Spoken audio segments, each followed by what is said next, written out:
Okay, so it's Sunday morning here in beautiful Southwest Florida, and while a lot of people are waking up to the Sunday morning paper and the news that it's tarpon time here in Southwest Florida. Tens of thousands of tarpon bring millions of dollars to Southwest Florida in spring and summer tournaments. So you can see that. So while a lot of people are waking up to the news that it's tarpon time, I'm waking up to something else. I'm waking up thinking about what I'm going to make for breakfast. And I've been using this Cook's Illustrated Best Breakfast and Brunch Recipes now for a few weeks. And last night I was thumbing through the recipes, and I was just wondering what could I make for my 87-year-old taste tester, you know. And I've been noticing more and more that that with my dad, my taste tester, if you will, I've been just noticing more and more that he's really got a sweet tooth, you know. It's kind of interesting, you know. I mean, it seems that, you know, as you age or something, you know, the sweeter the better. So Dad's got a sweet tooth, and with that in mind, I was looking through the recipes in this magazine that I picked up at the local supermarket, and I was wondering, what should I make him for breakfast? You know, rescuing oatmeal scones or foolproof crepes. Maybe blueberry bundt cake, been there, done that. Oven fried bacon, biscuits and sausage gravy, that doesn't sound too healthy. 10-minute steel cut oatmeal, that does sound too healthy. Or a challah at home, a fluffy cornmeal, anyway, it goes on and on and on. And then, something that caught my eye was French Toast Casserole, right here. So what I'm going to do is I'm going to make a French Toast Casserole for Dad before we head out for church and a day of fun here in Southwest Florida. And in this recipe that I was reading, the author here, it's Ashley Moore, and M-O-O-R-E.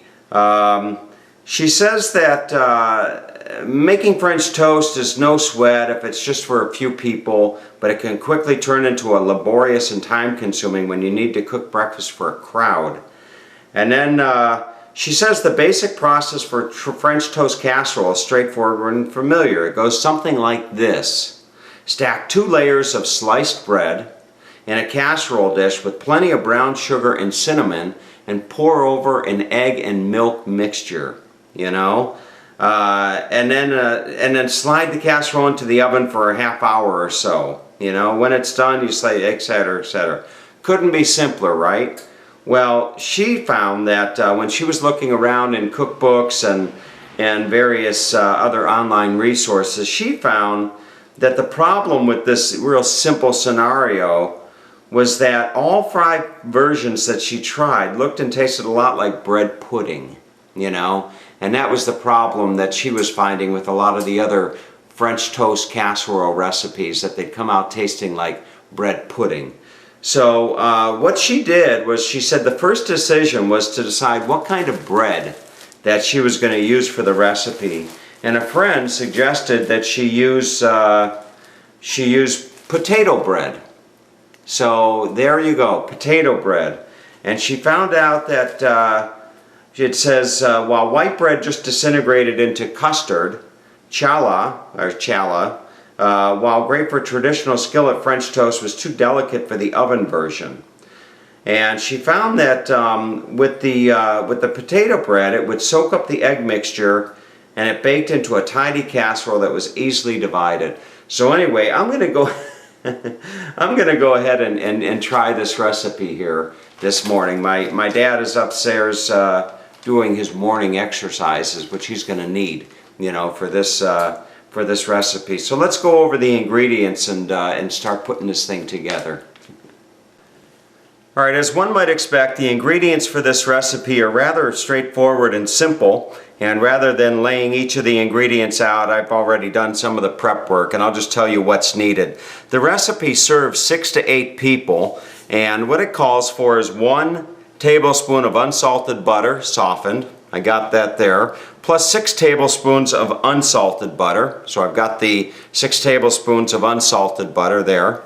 It also calls for a tablespoon of ground cinnamon, 1 tablespoon ground cinnamon, 1/2 a teaspoon of ground nutmeg, 1/4 teaspoon of salt, and then it goes on, it says 18 slices of potato sandwich bread.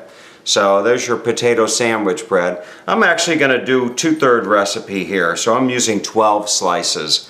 And no, Dad and I aren't going to eat all of this ourselves. I'm going to take some over to the neighbors. And then we have 2½ cups of whole milk and 6 large eggs, which were blended together real nicely. And then 1/4 cups of sliced almonds that have been toasted.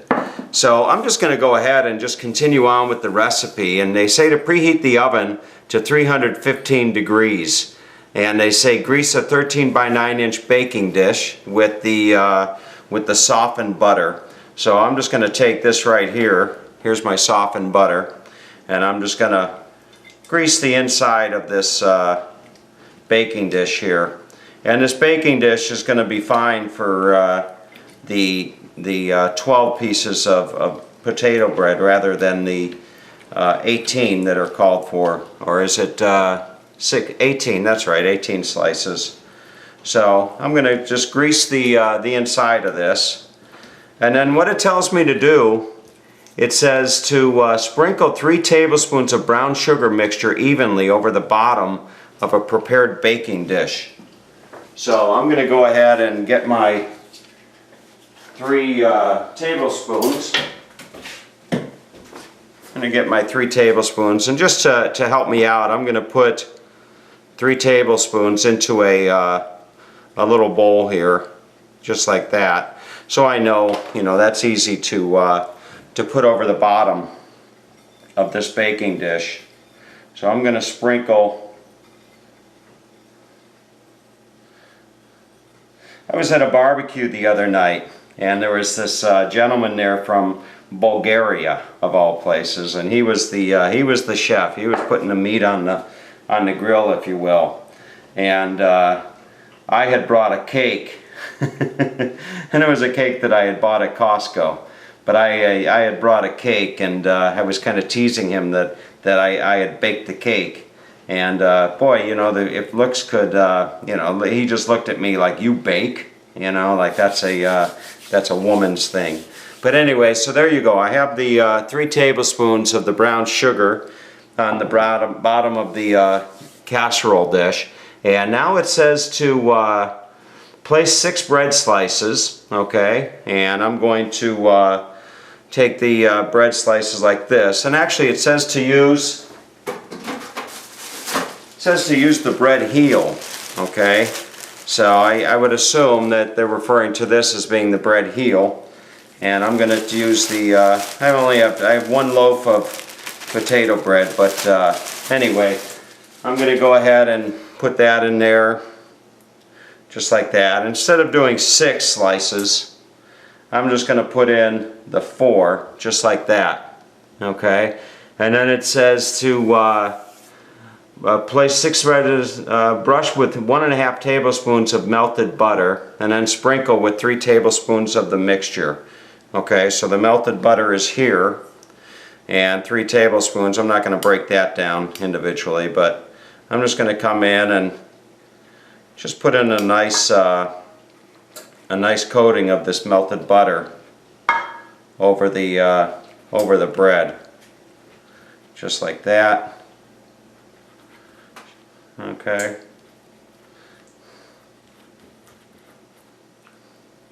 There you go.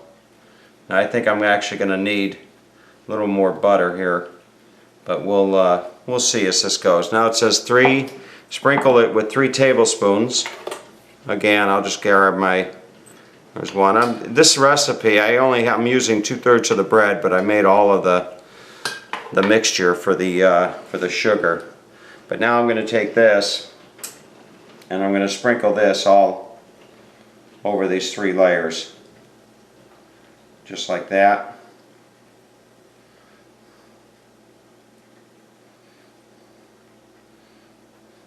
Okay, and I'm going to repeat this for the remaining 2 layers. So I got 2 more layers of this to go, and you can see I'm just putting it all over even, nice and nice and even over the bread, just like that. I actually use my fingers and spread it out a little bit. So there's the first layer. So I'm going to repeat this for 2 more layers, and then I'll be right back. All right, so there you go. There is your well, almost there is your French toast casserole. Now what's left to do? I actually made a little bit of a mistake, because they say that you know, as you're stacking the bread here, you're putting the melted butter over each layer. When you get to the top layer of the bread, you don't sprinkle it with the brown sugar until after you take the milk and the egg mixture and you pour it over. So I made a little bit of mistake, but I don't think it's going to be that big of a deal. So it says to pour the milk mixture over the bread and press lightly to submerge. So I'm going to go ahead and pour this over. Now remember that I'm using just not quite the full recipe, so I'm not gonna flood this thing here, but I'm just gonna get enough in there. There we go. Look at that. Actually, it looks pretty good right now. So I'm gonna go ahead and add a little bit more.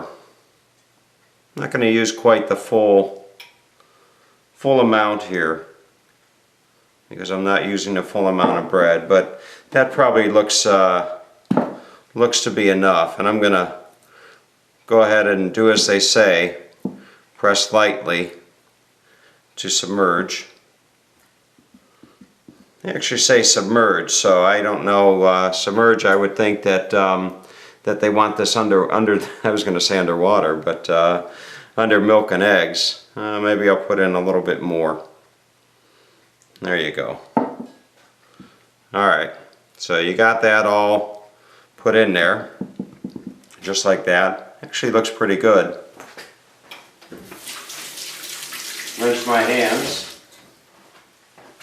And then, what's left to do is to take the toasted almonds here.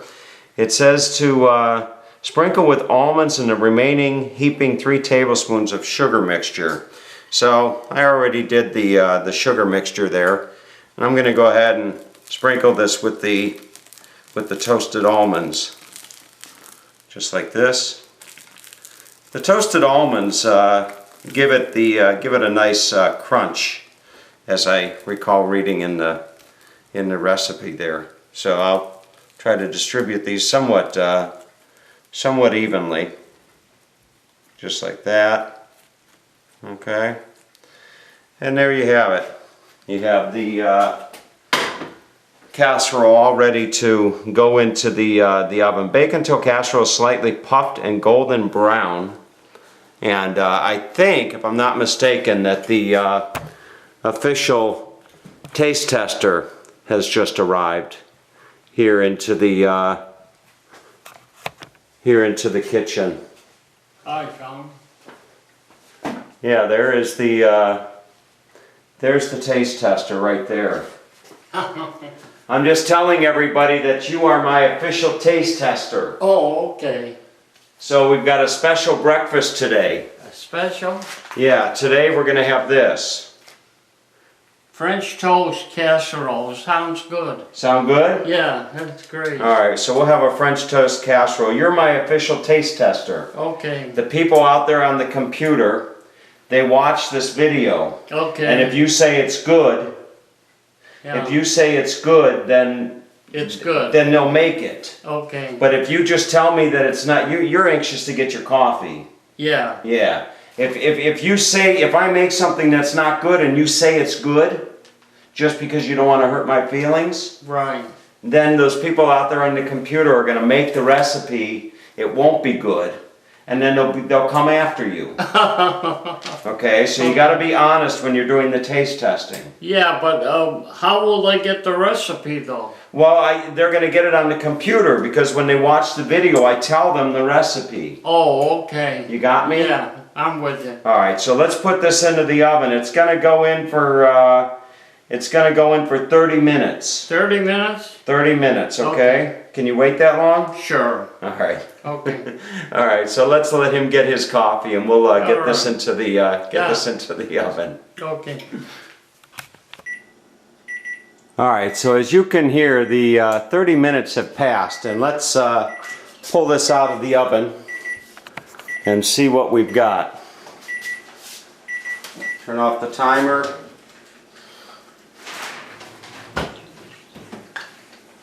And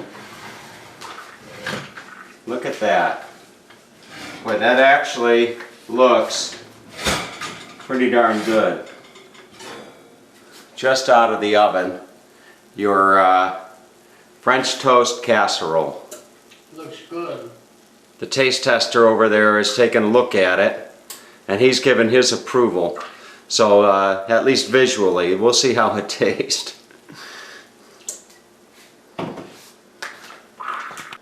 Alright, so now it says to transfer the casserole to a wire rack, and I don't know, it doesn't say if I take it out of the casserole dish or not, but I'm just going to leave it in the casserole dish and let it cool for 15 minutes. And it says to take the butter, the remaining 1.5 tablespoons, you set aside 1.5 tablespoons of butter, and you just kind of brush that right on the top, just like that. So as luck would have it, there's a lovely couple couple doors down from me here in my community that are an elderly couple from Poland, and they actually had some eggs on the grill, and I'm going to take them over some of the couple servings here, and then we'll get the rest to my dad. All right, and who will have the ultimate say as to whether this is a thumbs up or thumbs down? All right, so as you can see, I've had the opportunity to change and get ready for church while the French Toast Casserole was in the oven. And you know, I gotta say that I am really pleased, at least with the way it looks. I don't know if it's gonna pass the taste testers, you know, expectations or not, but I've sprinkled it with some confectioner sugar, rather, powdered sugar, and we'll put some maple syrup on it and complement it with a real nice juice, and we'll see if it passes the taste tester test, something like that. Anyway, let's go get breakfast on the table for Dad. All right. All right, so here goes the test. The first thing you want to look for on the taste tester's thing is the expression on the face. You know, when I put this down in front of him, you know. Oh, he's smiling. Okay, so he looks good. Looks good. Okay, but we got to see how it tastes. Okay. That's the important thing. Everybody is waiting. So take a good big bite. I have to yell to him because of his hearing. Take a nice good bite, okay? Okay. And let's see. Here we go. Great. It's really good. Really good? Yeah, very good. So you'd recommend the recipe? Oh, definitely. It's very good. Does it get 1 thumbs up or 2? 2. 2 thumbs up. Yeah. It's So very good. we should make it again, you think? Sure. Are you going to have some? I'm going to have some. Okay. So let's eat this and then we'll go to church. Okay. There you go, folks. Very good. French Toast Casserole.